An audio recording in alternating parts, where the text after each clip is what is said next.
Are you someone who is wanting to live a successful life, essentially escape the 9 to 5 rat race and live the dream life that you always dreamed of? Well, this video, I'm going to share with you some mindset shifts that's going to enable you to change your mindset and fix your focus so you can live the life that you deserve to live.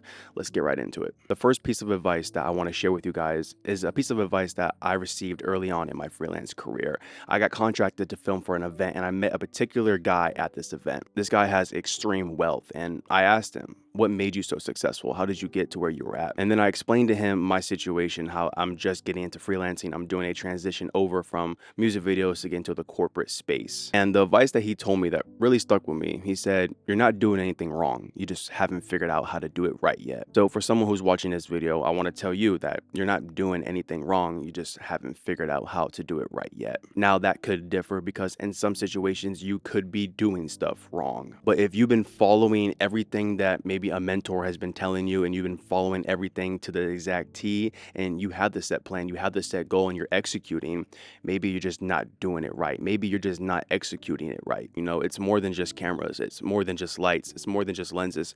There is so much more that you need to learn in this career path in order to sustain it long term. You can have that short, easy pleasure, but if you want to sustain this business long term, you have to stop worrying about things that just don't really matter, things that are less important than what really essentially matters. Advice number 2 is going to be you need to start niching down. I have found great success in my career by niching down. I know I have personally told people before to, when you first start out, accept every single job that you can get your hands on just so you can get your foot in the door.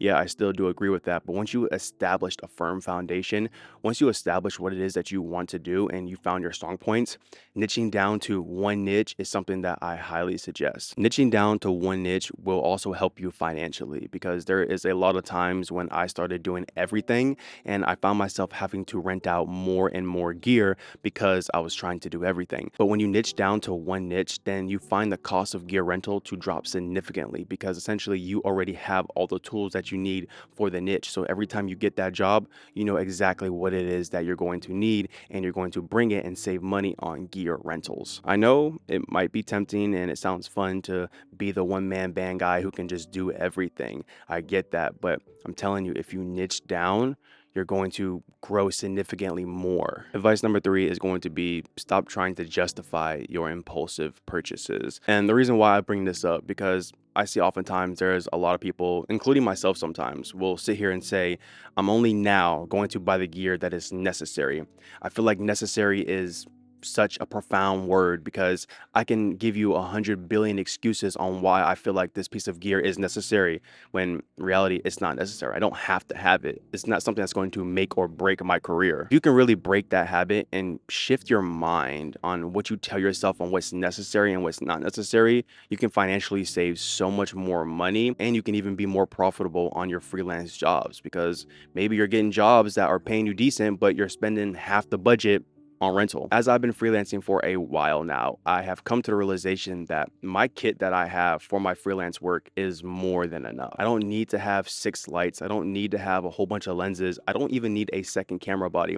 I've been rocking the FX6 as my primary 8 camera for the longest on all my freelance jobs and I have not had an issue. I have not found a reason or a necessary excuse for me to go out there and buy a B camera. If I get a job that requires me to have 2 cameras set up, then I'll just go out there and rent one. Oftentimes, my 1 camera setup is more than enough and I don't find myself really renting out a second camera all that often. So there is no justification that I need to go purchase a second camera. It's just not necessary for my workflow. Now, eventually, do I want a second camera? Maybe one day I'll get sick of the FX6 and I want to buy a second camera. But as of right now, since I've been owning this FX6 for over a year now, I have been more than fine with just using the FX6 as my A camera. I'm not gonna make an excuse on why I think I need a second camera. I don't. I'm just gonna save my money. Now, the fourth advice that I want to give you is targeting more of production companies if you want to be a production company. If you want to be a production company, you need to have a business mindset and lose that freelancer mindset. Freelancers and production companies have 2 different mindsets. A freelancer, essentially, right, is someone who is going to look for a job, or if a job comes their way and the day rate doesn't match what the freelancer has in mind for the day rate that they want to work for, essentially the freelancer is just going to decline the job because the client is not paying enough money. But when you are switching over to a production company, you can't make those choices because the client is not paying the price that you want to pay. You have to understand that you are a business. If you're a production company that either has employees or you hire out freelancers to film your jobs that you get, you are still a business. So you can't just sit here and decline a job because they're not paying the day rate that you want to pay. You have family to feed. If you have kids, if you have a wife, you have stuff that you need to take care of. You have to be responsible and think how a business-minded person would think. Let's just say you started up your production company and you want to start charging $10,000 for commercial work. But say your client comes to you and says, yo, I only have $3,000. Will this work? What are you going to do? A business person knows that they have a family to feed, they have employees to pay if you're going to hire out employees.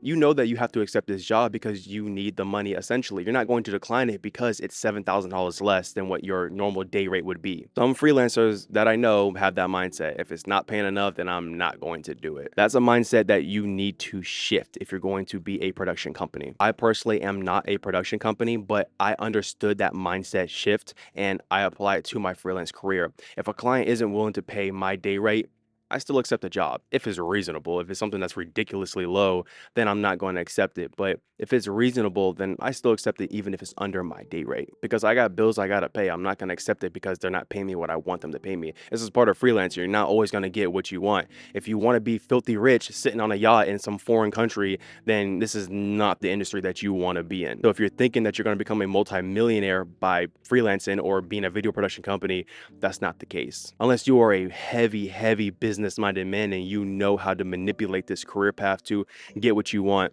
then congratulations to you. So now my fifth and final piece of advice that I want to share with you guys, just pretty funny, it's going to be stop thinking that you can charge more money for the type of gear that you own. Your client does not care. Now, this is something that I personally have shifted my mindset on because if you've been watching my channel for a while now, you know that I made a video previously a while ago where I said that if you own expensive gear, you can charge your client for that gear. That's not the case. Your client does not care. Essentially now, how I think about it is, let's just say that I'm going to hire someone to come cut my grass and the lawn mowing technician company comes to me and says, oh, well, we're going to charge you this amount of dollars because we're using $2,500 lawnmowers with $3,000 weed eaters and all this expensive gear that they're telling me. Essentially me, who's the client who's getting this service, I don't care what they use, just cut my grass, get it to be good, get it to be how it should be. So essentially as a freelancer, when you're coming to your client saying, oh, I have a Komodo X with a FX6 and these are Komodo X is $10,000 and the FX6 is $6,000, the client's going to look at you and be like, I don't care. Can it record? Can it make the image look good? Like what is 16-bit RAW? What is S-Log3? What is any of that? They don't care about that stuff. That doesn't matter to them. As long as the final product looks good, that's all that matters. So thinking if you're going to buy an FX6 that you can charge more or a Komodo you can charge more, client doesn't care. Now, if you want to rent it out and charge it as a gear rental, then yeah, you can make money off of that because it's more of an expensive camera. But when it comes to client projects, the clients don't really even be asking me what camera I'm bringing. Some of them do, but a lot of them don't care. And essentially when they see my FX6, they're like, wow, that's a big camera. That's a nice looking camera. So again, these clients don't care. So if you are thinking that you can charge more because of your gear, no one cares. Again, that's something that I had to switch my mindset on because I was always told if I have expensive gear, I can charge more for that. But as I started doing more and more work, no one cares. So that is it for today's video. I hope you learned something. I hope you took notes if you're a note taker. And I hope you can apply these assets to your life. I hope that you can switch your mindset, become successful, achieve everything in life that you are trying to achieve. If you like this video, please leave a like, comment, and subscribe. And this is something that I don't do often and I never did in my videos, but if you want to help me out and share this video, maybe there's someone out there who is feeling stuck and feeling like they just can't get their business up and running. Be that good friend and send this video to them. Again, I don't really ask you guys to ever share my videos, but for this video, I'm asking that you guys share this video. Without further ado, I'm gonna catch you in the next video. Abiantu, Banjoni.